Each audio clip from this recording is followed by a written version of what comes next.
اگر ہم دیکھنا چاہیں تو ہمیں تلاش کرنے کی ضرورت ہے کہ باب الحوائج کون کون ہے.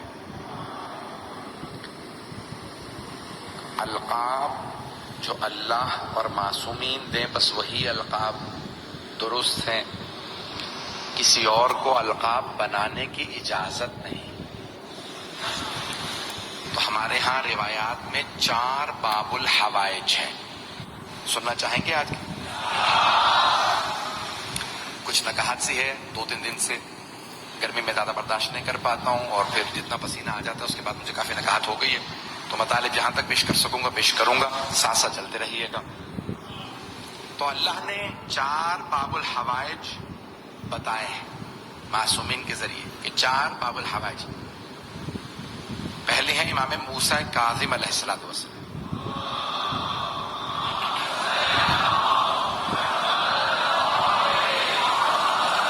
آپ کو باب الحوائج کہا جاتا ہے. ایک ہوتا ہے باب الدعا، ایک ہوتا ہے باب الحوائج. توجہ ہے؟ باب الدعا، دعا میں حمد بھی ہو سکتی ہے، شکر بھی ہو سکتا ہے، لیکن حاجت کی جمع ہے حوائج. جب کوئی حاجت انسان کسی کی بارگاہ میں لے کے جائے، یعنی جو انسان کی احتیاج ہو، تو جو اس حاجت کا قبول کروانے والا ہو اسے باب الحوائج کہا جاتا. کہ جہاں جس در پہ حاجات قبول ہوں وہ ہے باب الحوائج. تو سب سے بڑے باب الحوائج موسیٰ بن جعفر الکاظم علیہ السلام. دوسرے باب الحوائج عباس ابن علی.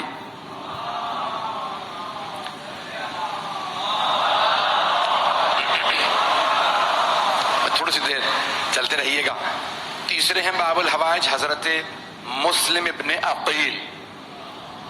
انہیں بھی روایات میں باب الحوائج کہا گیا، حضرت مسلم ابن عقیل. اور چوتھے باب الحوائج حضرت علی اصغر، کہ ان کی مظلومیت کی وجہ سے انہیں باب الحوائج کہا گیا. تو آج میں حاجات کے عنوان سے کچھ پیش کرنا چاہ رہا ہوں مطالب. تو پہلو کو پیش کرنا چاہوں گا. دیکھ رہا ہوں کہ مجھے برادران جس انداز سے بیٹھے، مجھے بتایا کہ خاران میں بھی میری بہنوں کے بھی امام برگاہ میں بہت زیادہ بیٹھنے کے مسائل ہوتے ہیں. حوائج، حاجات اگر کوئی رکھتا ہے تو کہاں جائے حاجت پوری ہو؟ تو بتایا گیا کہ ایک باب الحوائج ہے 7ویں امام. اب 7ویں امام کیسے باب الحوائج ہیں پیش کرنا چاہ رہا ہوں، سنیے گا، تھوڑا ساتھ دیجیے گا میرا. تو اب 7ویں امام سے متعلق ہے کہ آپ 14 برس کے تھے کہ 6 امام علیہ السلام نے تعارف کروایا یہ باب الحوائج ہے. بیٹوں میں سب سے چھوٹے تھے، توجہ میرے ساتھ رکھیے گا. تو 4 بیٹے ہیں، اور بالکل جب گہوارے میں تھے تو ایک امام کے شاگرد ہیں، کہتے ہیں کہ میں امام کے گھر ملنے گیا تو دیکھا 6 امام گہوارے میں کسی بچے سے فصیح و بلیغ عربی زبان میں کلام کر رہا ہے. تو میں کہیں ہنسنے لگا، مولا آپ بچے سے باتیں کر رہے ہیں؟ تو 6 امام جلال میں آئے، کہا یہ بچہ نہیں ہے، حجت خدا.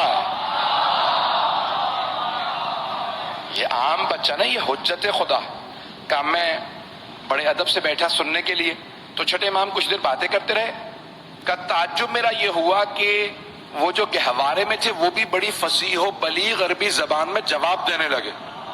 توجہ ہو. ایک اور جملہ یہاں پیش کر دوں، یہ ہمارے 12 اماموں نے دنیا میں آتے ہی کلام کیوں کیا؟ توجہ. پہلے امام نے بھی، دوسرے، تیسرے، 12ویں امام تک سب کے لیے ثابت ہے دنیا میں آتے ہی کلام کیا. مولا امیر نے رسول خدا سے، امام حسن حسین نے مولا علی سے، امام سجاد نے مولا حسین سے، امام باقر نے 4تھے امام سے، ہر امام نے، 12ویں امام نے 11ویں امام سے. تو ہر امام نے کلام کیا گہوارے میں. تو میں بہت سوچا کرتا تھا یہ کلام کیوں کیا. تو میری نگاہوں میں سورہ مریم آیا. وہاں جناب مریم کو جب اللہ نے کہا نا بچہ لے کے جائیے، تو کہا پروردگارا کیسے جواب دوں کہ بچہ کہاں سے آیا؟ کہا آپ خاموش رہیے گا، بچہ بولے گا. جو تو جناب مریم فاشارت الیہا، گہوارہ جب لے کے گئی تو آپ نے اشارہ کیا بچے کی طرف. فقالوا کیف نکلم من کان فی المہد صبیہ، جو ایک گہوارے میں نومولود بچہ ہے، ہم اس سے کیسے بات کریں؟ اب سب کے سب اعتراض کر رہے ہیں، یا اخت ہارون، اے ہارون کی بہن، آپ کے ماں باپ بڑے پاک دامن تھے، عمران بھی اچھے تھے، آپ کی والدہ الزبتھ بھی اچھی تھی، آپ بچہ کہاں سے لے آئیں؟ آپ نے اشارہ کیا، میں نہیں بول سکتی، آج بچہ بولے گا۔ توجہ، تو کئی مرتبہ معصوم بچے عصمت کے گواہ بنتے ہیں۔ ایک مرتبہ جناب عیسیٰ بولنے لگے، اب میں سوچا کرتا تھا کہ یہ 12 اماموں نے کیوں بولا، اب جب سمجھ میں آیا کہ جناب عیسیٰ نے جناب مریم کی گواہی دی، تو کوئی عیسائی یہ نہ کہہ دے کہ عیسیٰ محمد سے افضل ہے۔ اللہ نے 12 سے بلوا کے دکھایا، ارے اس کے تو نائب بھی بولتے ہیں، ان کے 12 کے 12 نائب کے حوالے میں بول رہے ہیں۔ فضان گرامی، باب الحوائج پیش کر رہا ہوں، اگر سننا چاہیں گے۔ یقین مانی بے انتہا نہ کہا تھا، زور نہیں لگ رہا مجھ سے تو، لیکن آپ کی محبتوں کی نظر کر رہا ہوں، جہاں تک آپ سنیں گے وہاں تک پیش کروں گا۔ کہ 7ویں امام 14 برس کے ہیں، تو امام نے کہا یہ باب الحوائج ہے، چھٹے امام نے کہا، اور باب الحوائج اشارہ کیا، اور دیکھا امام چھٹے امام پڑھاتے تھے، جب پڑھاتے تھے تو اس میں صرف شیعہ نہیں آتے تھے، اہل سنت کے بھی بڑے بڑے علماء پڑھنے کے لیے آتے تھے۔ امام ابو حنیفہ شیعہ نہیں تھے، پڑھنے آتے تھے، امام پڑھاتے تھے، کبھی نہیں کہتے تھے جب تم امام نہیں مانتے تو پڑھنے کیوں آتے ہو۔ توجہ، امام مالک بھی پڑھنے آتے تھے، امام ابو حنیفہ بھی پڑھنے آتے تھے، امام پڑھاتے تھے۔ ارے یہ تو چلے پھر مسلمان تھے، یہودی عیسائی آتے تھے، یونان کے بڑے بڑے فلسفی آتے تھے پڑھنے کے لیے، چھٹے امام کبھی نہیں کہتے تھے کہ ارے جب مانتے نہیں تو پڑھنے کیوں آئے۔ امام کہتے تھے اصول یہ ہے کہ پڑھاؤ، جو عظمت سمجھ کے مان لے اسے آنے دو، جو نہ مانے اسے جانے دو، وہ اور ہوں گے جو تلوار سے منواتے ہوں گے، ہم علم سے منواتے ہیں۔ تو اب یہ امام نے اشارہ کر کے کہا یہ تمہارے باب الحوائج ہیں، میرے بعد تمہارے امام ہیں۔ تو اب سب کے سب چھٹے امام کے فرزند 7ویں امام کو دیکھیں 14 برس کے، کم مولا آپ نے بتایا ہے کہ کھلا ہوا در، اس کے سامنے نماز نہ پڑھو، جلتے ہوئے چراغ کے سامنے نماز نہ پڑھو، کھلی کتاب کے سامنے توجہ بڑھتی ہے۔ تو آپ کے فرزند کھلے در کے سامنے نماز پڑھ رہے ہیں،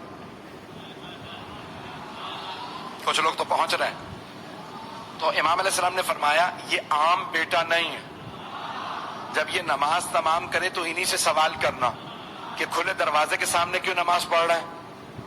اب جیسے ہی 7ویں امام نے نماز تمام کی، سارے کے سارے چھٹے امام کے شاگرد آئے، کہ فرزند رسول آپ کے بابا نے کہا کھلے دروازے کے سامنے نماز پڑھنا مکروہ ہے۔